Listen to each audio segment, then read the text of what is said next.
Hello everybody. In this video we're going to talk about physics in Unity and see how to set things up to make sure that you can get the behavior that you're trying to get. Now Unity, in many games physics is a major aspect of the game itself, and Unity makes this fairly easy to set up. Generally we can think of there being four kinds of objects in Unity. So we can have a physics object, which is something that's going to have what we call a rigid body and a collider attached to it. We can have a kinematic object. That's something that we move through scripts, and but we'll still have a rigid body and a collider, and then this will allow it to react, other physics objects to react to it. We can also have a static collider, and a static collider is going to be something that does not have a physics object, but can be collided with. So for example, you can think of like a wall. These are often static colliders because we don't want them to move. And then we can have triggers, and a trigger is something that's basically like a static collider, but has the isTrigger property set on it. And this allows us to script events when somebody or when an object crosses the boundary of the collider. So let's take a look at these sort of one at a time. So I have just an empty scene here, and I've created a texture that has a red and a blue because it'll help us determine when things are rotating. And sort of the orientation. So that's all I really have in this scene. And so I'm going to create a sprite. And this sprite is going to just simply use our planet sprite. And then this way it'll be drawn properly. And I don't actually need to be under the camera, so I'm just going to drag it up there. And then I'm going to zoom in. As you can see, there's the view. And I've noticed that my camera is not seeing it, so I'm going to take a look at where my sprite is located, and I can see that my sprite position is -10. So I'm going to move it to 0. That way, when I look here, little tiny image, I can see my my planet there.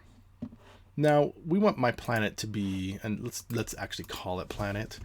We want the planet to have physics enacted on it. So to do that, we're going to add a component, and this will be.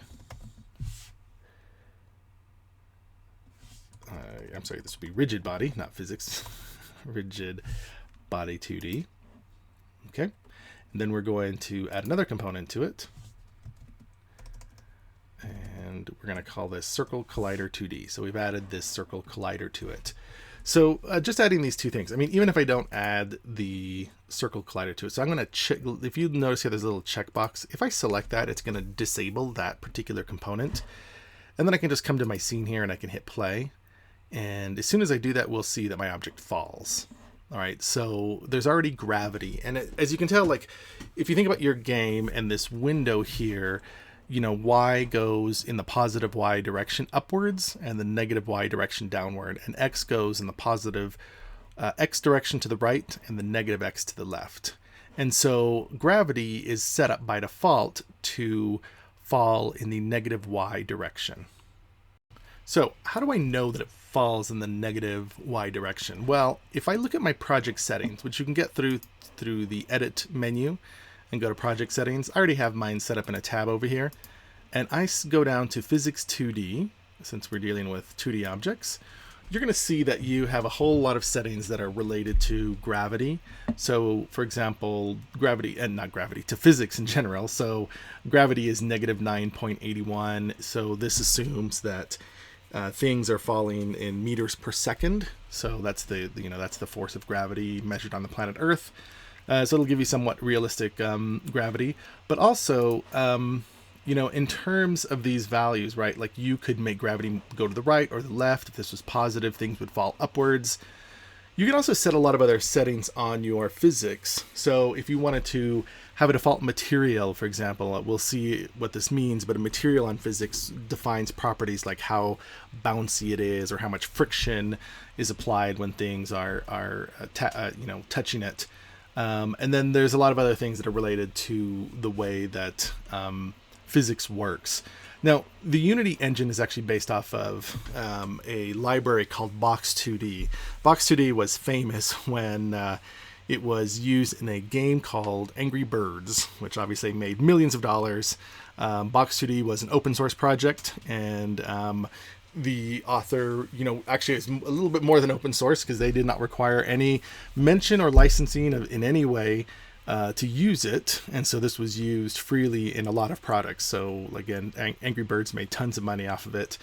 And there's a famous or maybe infamous experience that happened at a game developers conference where the developer of Box 2D, you know, actually the developers of Angry Birds were on stage and they were talking about their game, and the developer for Box 2D stood up in the audience to ask a question and said, like, you know, hey, what physics engine are you using? And they said Box 2D, and they said, have you ever thought about like at least giving some recognition to it? And they were like, yeah, sure, I guess we never really thought about that.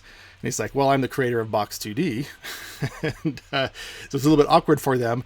And of course, they never actually said anything in their game at that point forward. So, you know, take that for what it is. If you decide to develop your own physics engine, do it for the love of making, you know, physics work right. So this is how we set up the physics 2D properties. And again, most of these you're not going to have to worry about. There are some concepts of layers, and these layers determine, you know, how things interact with each other, like where you can get certain kinds of events. So we'll see later that you can add new layers to make sure, you know, are they going to interact with each other? Will they detect collision? So everything, you know, by default goes into the default layer. So default layers can obviously interact with default layers, and then you can uncheck or check some of these. And again, you can add new values to your physics engine to make it work. So let's go back to adding objects to our game. And we'll come back to our inspector. And again, we'll call this planet since I didn't save it last time. And then we're going to add a new sprite. And I can just say create sprite. And then I'm going to take my texture and I'm going to drop it in there. As you can see, my sprite's a little bit big. So I'm going to shrink it by scaling it down. And basically what I want to do is make a platform here that my ball can hit. Okay, my planet. So right now, if I hit play, what you'll see is that my object is going to fall, and it's going to fall right through there. Now, there's two reasons that's happening. One, my planet doesn't have a collider on it. So if you want to make a physics object that actually collides with things, you need a collider on it, because you have to define to the physics engine how, you know, what shape your object has. And usually we're going to have an approximation of our shape, our physics object, when we're setting these things up. So we're not going to use the exact outline of our sprite necessarily.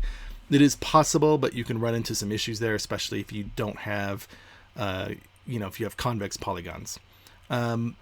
And here's our platform. And this also, you know, it doesn't have anything set on it. So what I'm going to do is I'm going to go ahead and create a box collider on this. Box Collider 2D. And you'll notice if I zoom into this, you'll sort of notice a slight green outline around here. Now, let me show you something. This is the shape, and since it's a square sprite, it defaults to be the same square. But if I come over here to my Box Collider and I click on the Edit Collider, you'll see that I get these little green handles, and I can change the shape of that. Just like that. Obviously, I thought that was fine the way it's shaped, but you know, you can go and adjust it. And the same thing goes for this object. If I look at its circle collider, and then I edit the collider, you'll see that I have little handles here, and it figures out that it's a circle. And so I can place them like that. Now I'm going to re-enable this so that this is now active. And now I have a collider here. And so if I hit play, we'll see that the ball will drop, but it's going to land on my platform, right? Just like that. It wasn't very bouncy because I don't have anything really set up to be bouncy. And you can set all of those sorts of things with physics layers, with physics materials. So the question is, how do I set these up? And you know, what are these kinds of objects? So let me stop my game here for a second here. And let's just call this something, again, useful, like platform. And talk about what these are. So this is what we're just going to call a physics object. We're going to call it a physics object because it has both a rigid body 2D and a collider of some type. So as long as it has this, they're going to collide. One thing that's important to understand is that even though this is just an outline, this circle is an outline, according to the physics engine, it believes that this circle is solid, so like a coin.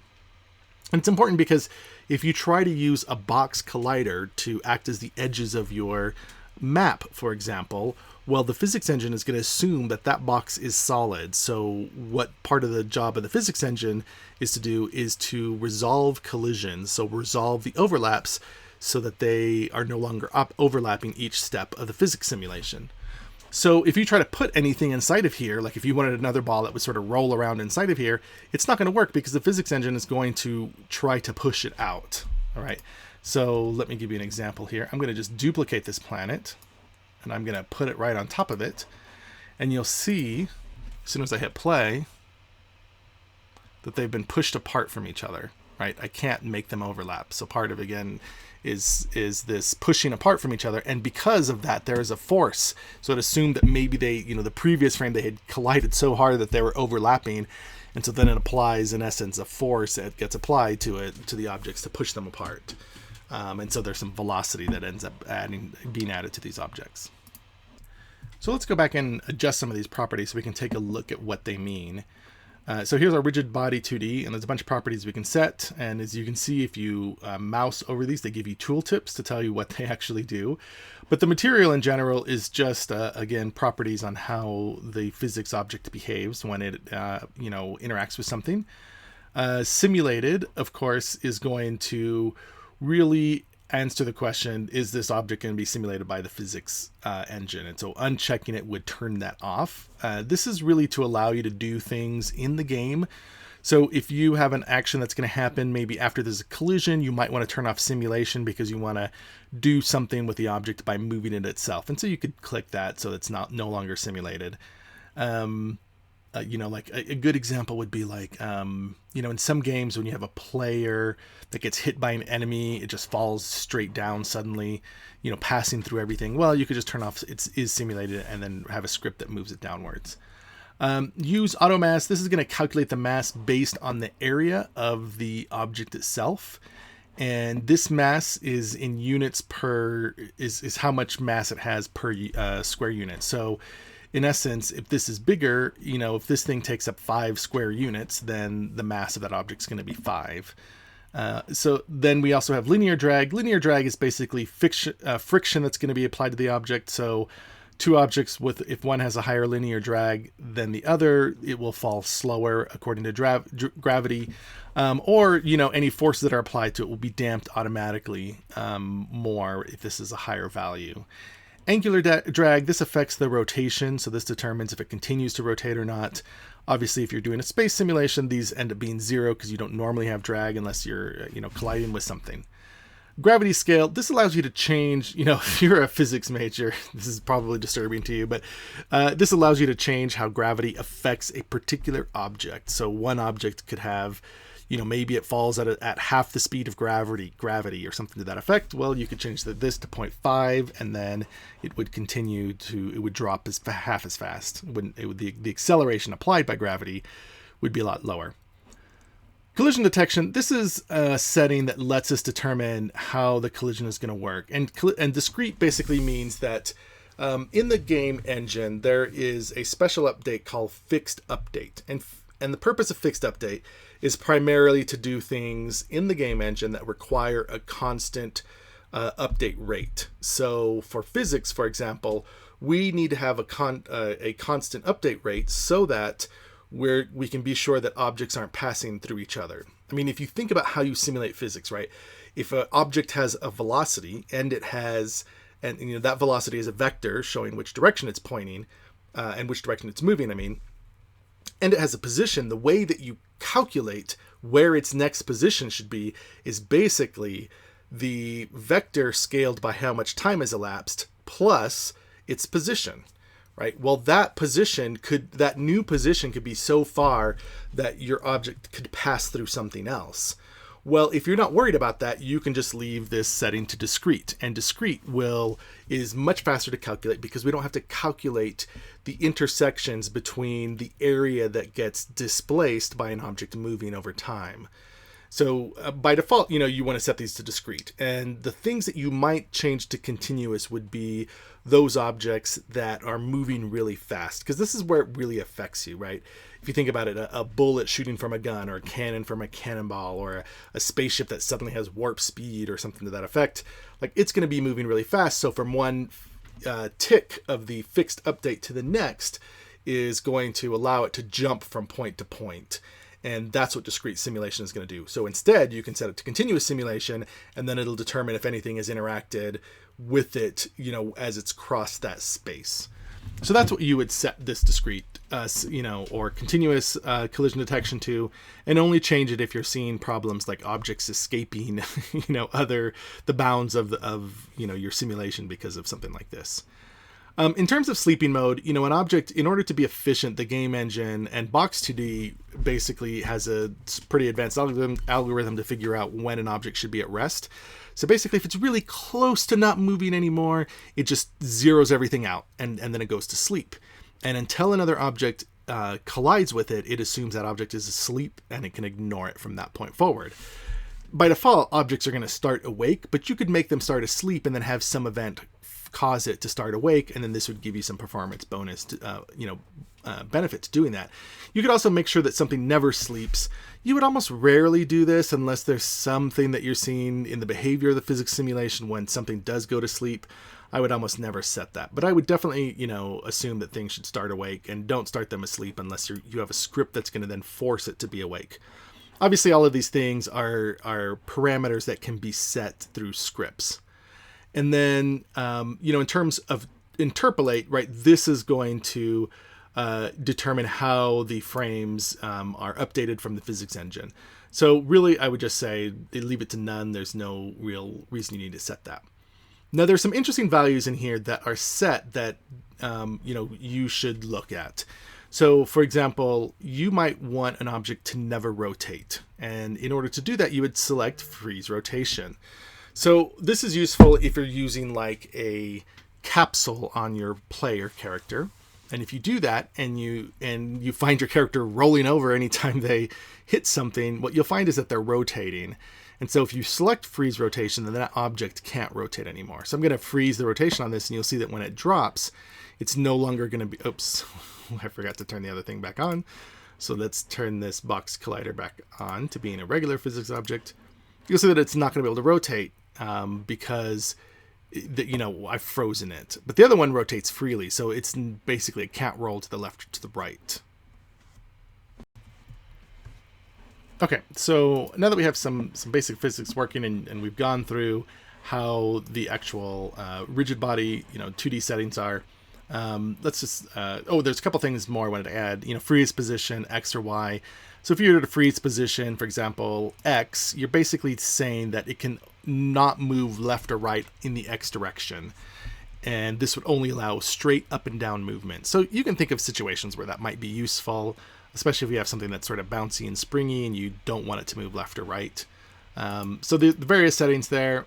And, this is info. Like if you're trying to figure out what's happening to the object, this is what you'll see me do when I write my own scripts often, is I'll expose some things just so I can look at them, not because I want to change them. And so anytime you're trying to figure out what's going wrong with your physics, one of the tricks is to look at this info pane here to see, what is its position and what is its rotation and velocity and angular velocity, and see if these are things that you need to change, or if there's something here that seems weird from what you were expecting.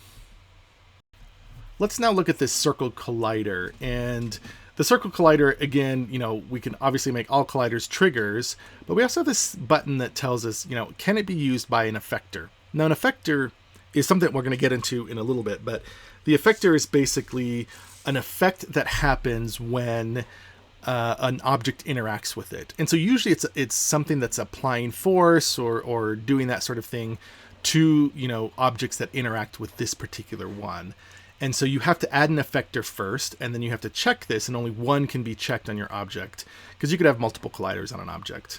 And then here we have an offset that just says, where is this object offset from ours? And so I'm going to say 0, because it really is pretty close to 0, so it shouldn't be anywhere. But you could move this, if you wanted to, to the left or to the right. I was moving it really fast, but you can sort of see, like, I can move my sphere off to one side, offset it from the center of my object. So there's some cases where you might want to do this. And then this is the radius that determines how big that object is. and so on and so forth. So again, we also have an info tab if we wanted to look at it, and it tells us what the attached body is and various details about that. So again, useful for debugging.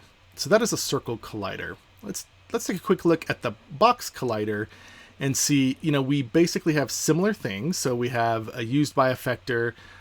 We also have a used by composite. And this allows us to determine if there's like another collider that's attached to it. We have some auto tiling, and then this will, update the shape of the sprite the shape of the collider based on the shape of the sprite. And then again, we have offset, size, edge radius. So these are details that, again, we set based on this collider, which is actually down here. Let me bring it into view. So similar thing, right? I can offset this if I wanted to. Let's make it 0, so it's right centered. I could change the size.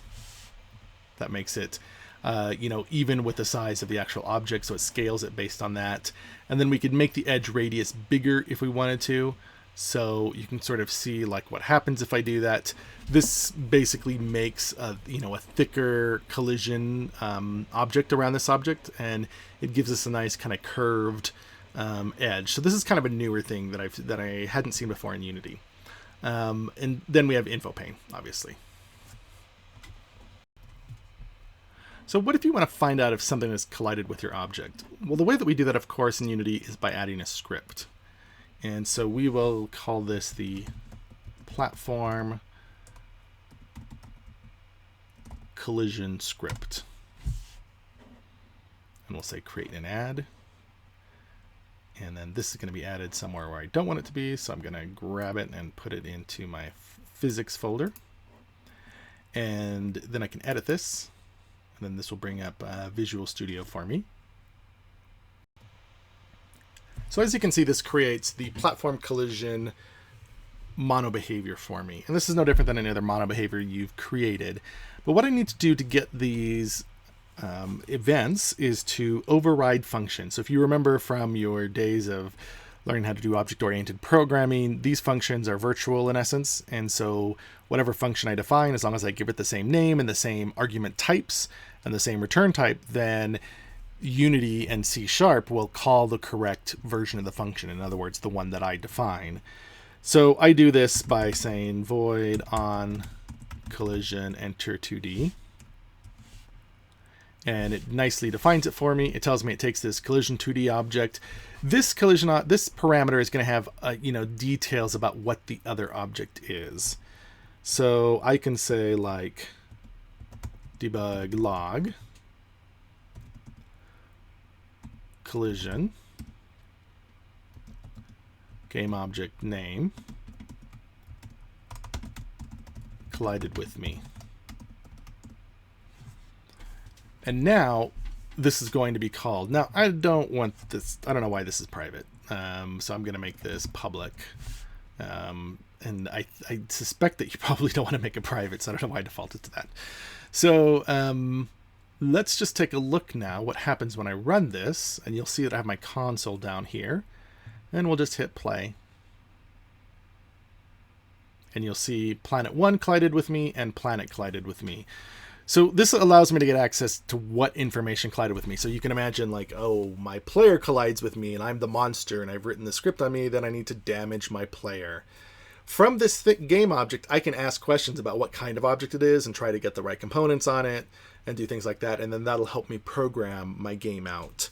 So how did I know, though, I needed to write collision 2D? Well, here's a little trick. If you look at the mono behavior object, so this mono behavior, and you scroll down, you'll see a lot of public methods, and then there's a section called messages. And these are the functions that we, in essence, want to override. And we can look at the ones that end with 2D to know which ones are going to be valid for our 2D physics simulation. So on collision enter 2D, this happens when we first make contact. On collision exit 2D, this happens when we've stopped touching the other object. So we've bounced off of it, or somehow the physics is resolved, so we're no longer touching it. And then stay occurs when we're continuously touching that object. This is going to be fired multiple times. So every frame, as long as they're touching, on collision stay is going to be fired.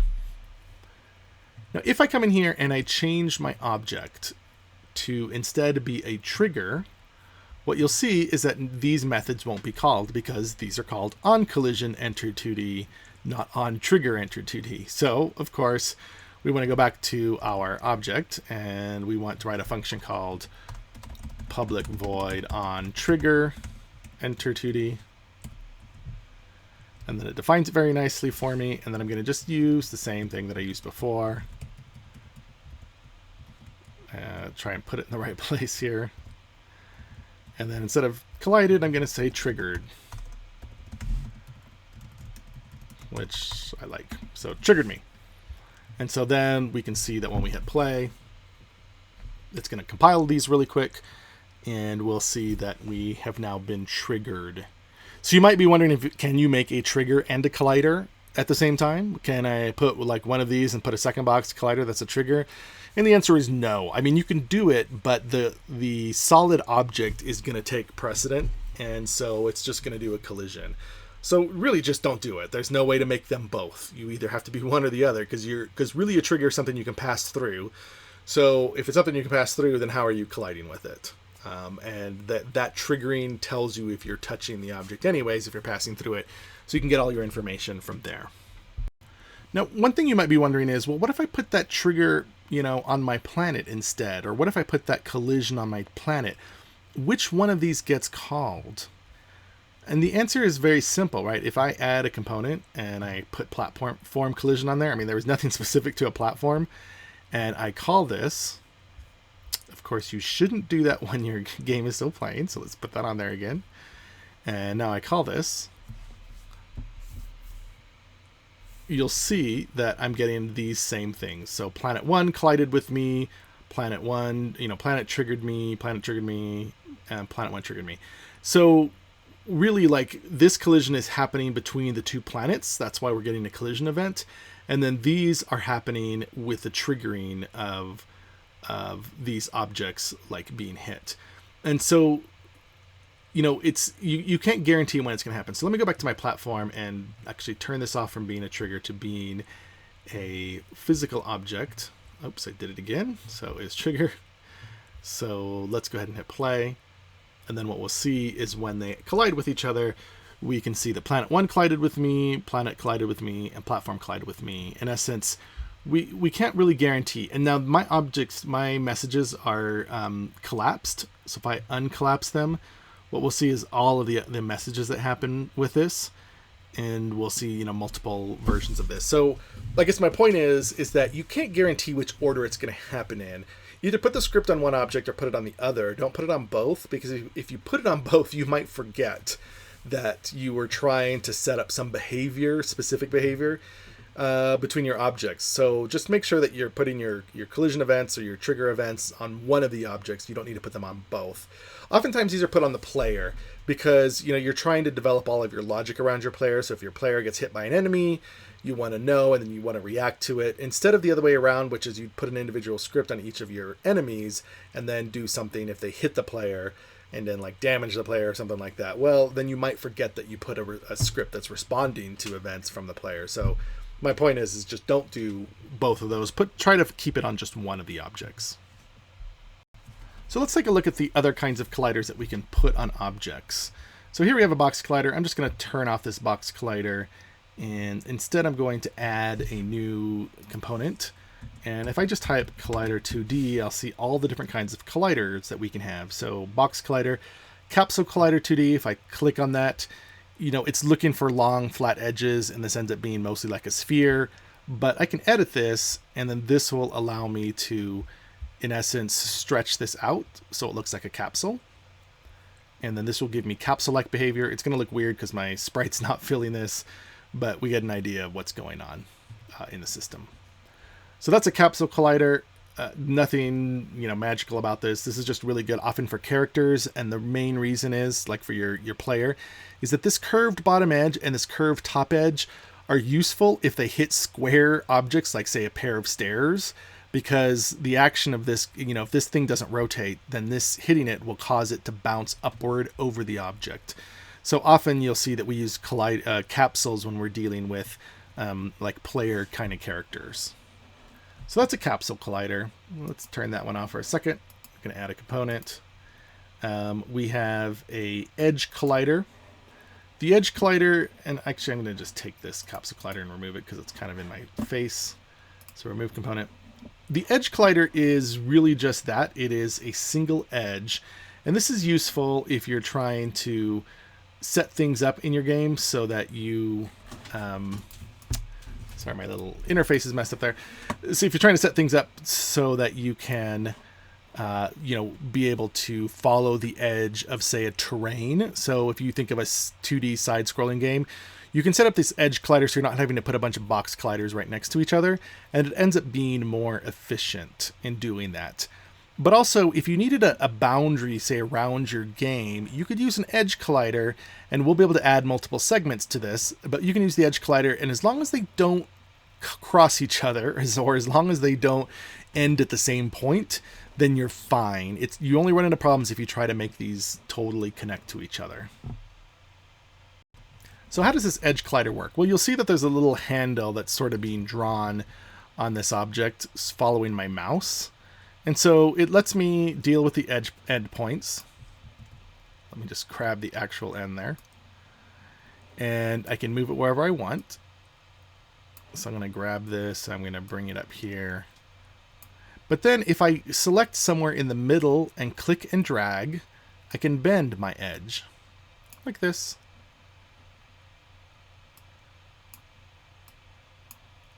And if I want to stretch it out, I have to stretch it out like that, and then I can bend it again. So you can sort of see how you could follow the outline of an object by using your edge collider. Now I'm going to just take my objects and move them a little bit so we can just sort of see different behaviors as it hits my edge collider. And there we go.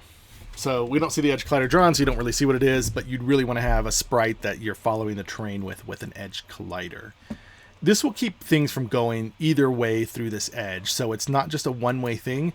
You'll have to set up a special, what we call a special effector on this if you want it to act like a platform would, where you could jump through it but land on top of it, and that's called a platform effector. But at this point, we don't have it yet.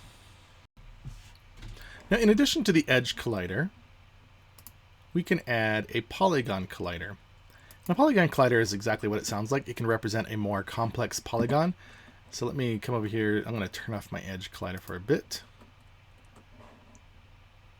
And I'm going to go to my Polygon Collider, and I'm going to say Edit Collider again. And again, if I zoom into this, what you can see is that I have this little handle here. And by default, it's making a square, probably because I'm using a sprite, so it's going to just draw a box around it. But if I click and drag it, I can pull this out to give me a polygonal shape. You'll notice that if I try to make anything convex, it's going to split my collider into two pieces. And this is just because all collisions have to happen with convex polygons. And the reason for that is that we can take any convex polygon and we can be guaranteed that we can turn it into a set of triangles. And this is how we do it. We take any concave section and then we split it by drawing an edge to one of the other vertices. And then that gives us two convex polygons. So in essence, we can make this whatever shape we want. It'll add some segments to it depending on what we're doing and try to optimize, how few colliders there are based on that. But this gives you great flexibility for making a complex shape for your object for collision detection. But otherwise, it's very straightforward. It also allows us to use a composite effector. So collider. So I'm going to just go ahead and add another component, and I'm going to say use composite collider here. And then from here, I can say used by composite. All right. And then I could come up, say, to my box collider. If you remember this, I can say used by composite. And when I do that, did I select the right thing? Yep. Used by composite. Then all of my, settings are going to be controlled by my composite collider. And so if I make this a trigger now, then all of my colliders are going to be combined into a single geometry that's then going to be used for the trigger. Or if I put an effector on it, it'll be used by that effector. So it's basically a way that we can combine our colliders into a single geometry, and it'll do the calculation to figure out what that looks like. So let's go back to our original setting. I'm going to get rid of some of these extra objects on my platform because I would like it to just be a regular old a box collider on it. So I'm going to leave my box collider. I'm going to turn off used by composite. I'm going to get rid of my edge collider. I'm going to get rid of my polygon collider. And we're back to our original object. What I want to do now is add a physics material. So I'm going to create physics material 2D, and I'm going to call this bouncy. And we'll see that there's a friction coefficient that will be applied to your objects, but there's also a bounciness, which is 0, so that's why things aren't bouncing. And this is really a measure of what we call restitution. So if this is 1, then it's going to be perfectly bouncy, meaning things will bounce back as far as they hit. So when I click on this and oops, I turned my object into a moving platform. So let's go back and make sure that we don't have a rigid body on it, which is dynamic.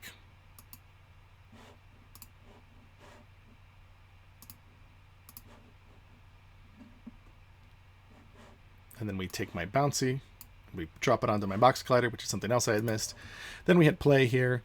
We'll see some bounciness there. And you'll notice that the ball continually bounces, at the same height in essence, but it seems to be getting a little bit higher each time. Notice that?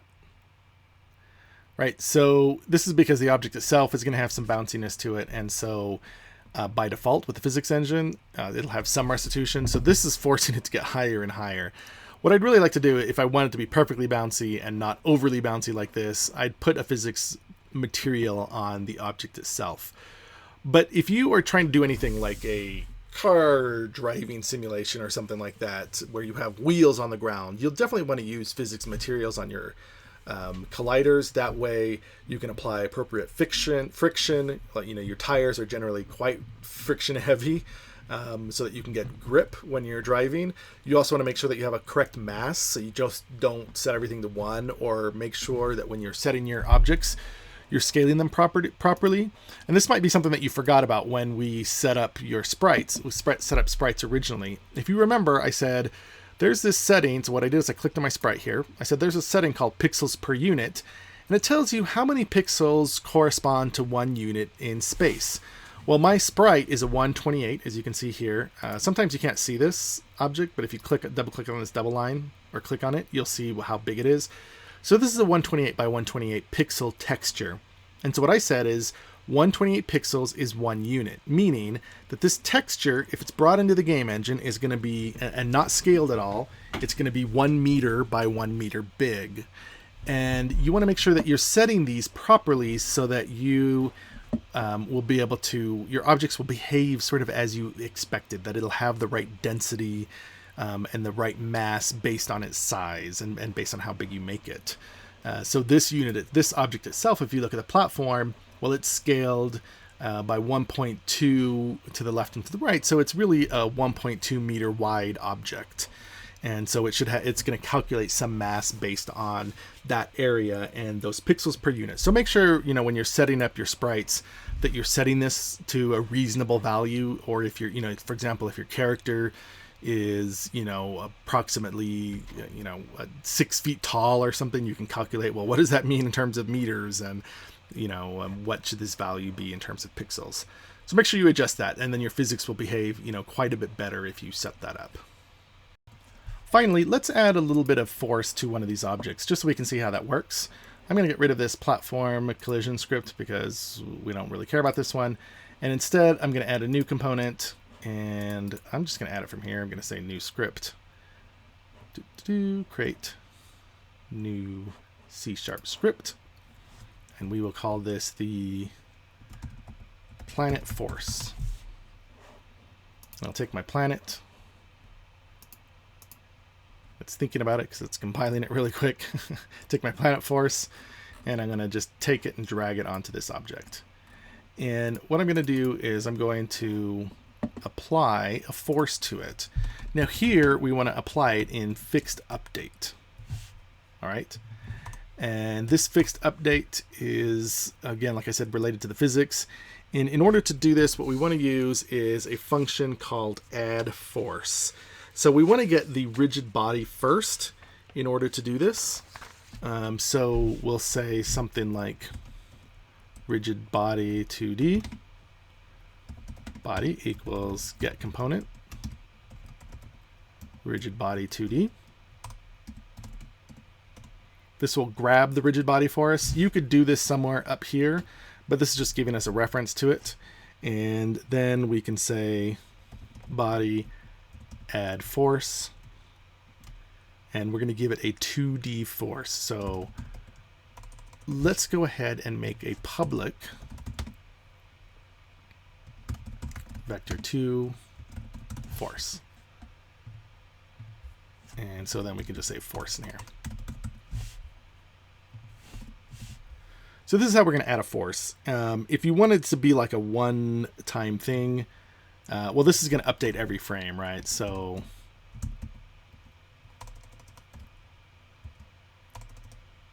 we could do that. You could also add a relative force. So add relative force, right? And the relative force is going to add force in local coordinates. So for example, if you want to make sure that this force is always happening in the positive X direction, then you would use add relative force, especially if your object is rotating. You don't know which is the right way to add force when they're using their thrusters, for example. So you'd use add relative force to make sure it's pushing the object in the right direction. So let's add relative force. The other thing you could do would be add torque. And add torque is going to apply something like that. So add torque is going to apply a rotational angular velocity to your object. So if you want to make it spin, you could add torque to it. Maybe it's a spaceship and you have a thruster that's going to rotate it to the left or to the right. You could add torque to the left or to the right whenever they apply those thrusters. So those are the basic ways that you add this. And again, you want to do this in the update. So let's go ahead and take a look at what this looks like in the game. This was added to my planet. What I want to do is make sure that my planet isn't having gravity affect it. And so you could obviously turn its mass to 0, but I wouldn't do that. Instead, I would turn its gravity scale to 0, and then it won't fall. So now we'll see when we hit play. My object, as you can see, it's been pushed away from my other one because of the collider. The two things that, remember, they were overlapping. And now I can add a force in a particular direction. So if I add a force slightly to the positive X, it's going to push it to the right. As you can see, because I keep adding it every frame instead of not, it's going to cause it to accelerate. So my object was accelerating. And in fact, if you look at my velocity, you can see my velocity is now negative and it's getting faster and faster. And here comes my planet shooting the other way. And then funny things happen.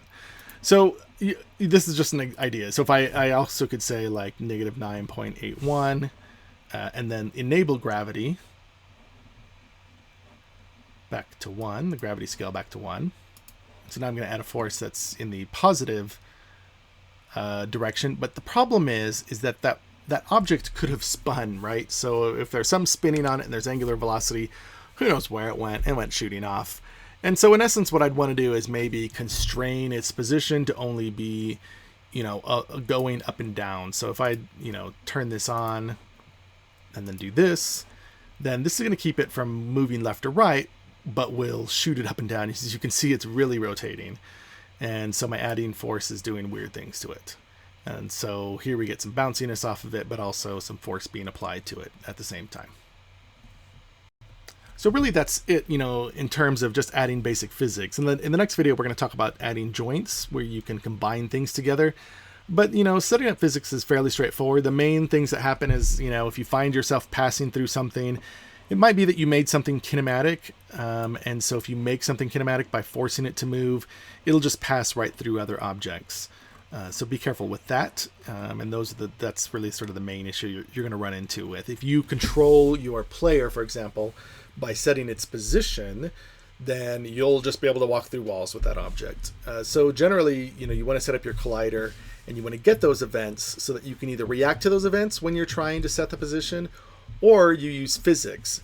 Now, some people like have trouble with setting up physics for the players, and the real trick with setting up physics with the player is that you're going to set, you want to cap the player's velocity at any point, and then you want to apply a massive force to it in essence.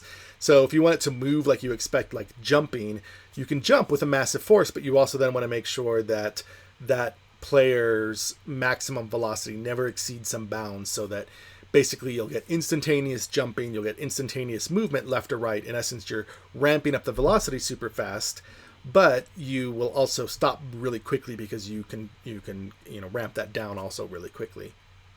So by like say turning up drag or something like that. So there's lots of different ways you can do this. You can either move your player around with physics, you can move them around with by changing its position. But if you do the position, remember, as soon as you do that, you need to have a collider and you need to check for those collision events so that you can respond properly to them. Thank you very much.